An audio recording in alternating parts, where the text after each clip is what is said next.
Personal na ininspeksyon ni DPWH Secretary Vince Dizon ang mga isinasagawang pagkukumpuni ng kalsada sa Camarines Sur. Samantala, may payo naman ang Department of Tourism Region 5 sa mga biyahero ngayong Semana Santa. Nagbabalik si Connie Kalipay ng Philippine News Agency. Pinuri ni Kalihim Vince Dizon ng Department of Public Works and Highways ang maayos at masigasig na pagkukumpuni ng kalsada, pag-aayos ng mga slip at konstruksyon sa mga bayan ng Lupi at Sipukot sa Camarines Sur para sa mas mabilis na oras at maginhawang biyahe ngayong Semana Santa.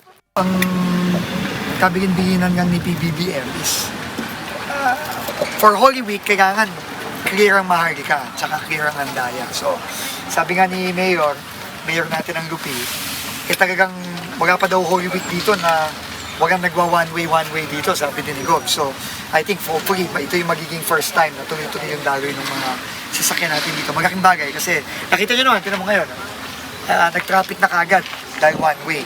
So, pagdating ng Holy Week, kung tuloy-tuloy ito, wala ng traffic yan, tuloy-tuloy na ganyan. Babagal, pero at least tuloy-tuloy yung daloy, walang mihinto. So, yun yung objective natin. Muling binisita ni Dizon ang mga lugar kung saan siya nahirapan sa kanyang unang inspeksyon noong Enero, kabilang ang pag-aayos ng kalsada sa Barangay Manangles, Sipukot, isang road slip sa Barangay Kabutagan, Lupi, at ang Mauka Bridge sa Barangay Kulakling, Lupi, Camarines Sur. Binida ni Dizon na mas mabilis na ngayon ang biyahe kumpara sa kanyang pagbisita noong Enero. Siguro napansin nyo naman din, no? Nung kasama ko ba kayo nung umikot tayo dito noon? So napansin ko, unang-una mas mabilis yung daan natin kasi nga less na yung mga one-way. Ngayon, pag nawala na lahat ng one-way, two-way na lahat, ang bibilis. Pero hindi pa tayo natatapos doon kasi ayusin pa natin ito ng buo. Okay? Thank you. Ano ka? Step by step. Dagdag pa niya na ang rehabilitasyon ng Maharlika at Andaya Highway ay magpapatuloy para matiyak ang mataas na kalidad ng trabaho kahit pagkatapos ng Semana Santa.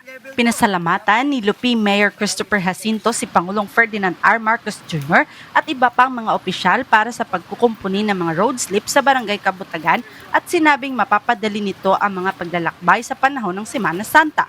Pinasalamatan din ni Camarines Sur Governor Luis Raymond Villafuerte ang administrasyon para sa mabilis na aksyon na ginagawa upang ayusin ang Andaya Highway.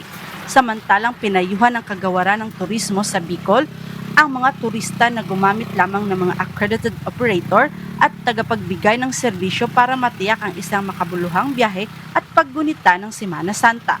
Mga magbibisita naman po, lagi pong tandaan na i-check po nyo yung mga establishment na pupunta nyo, yung mga accredited po ng DOT, yung mga guide pong mga kasama sa inyo, yung mga accredited din po ng DOT para po maganda at safe po yung ating mga bakasyon. At mag-enjoy po kayo ng Bicolandia.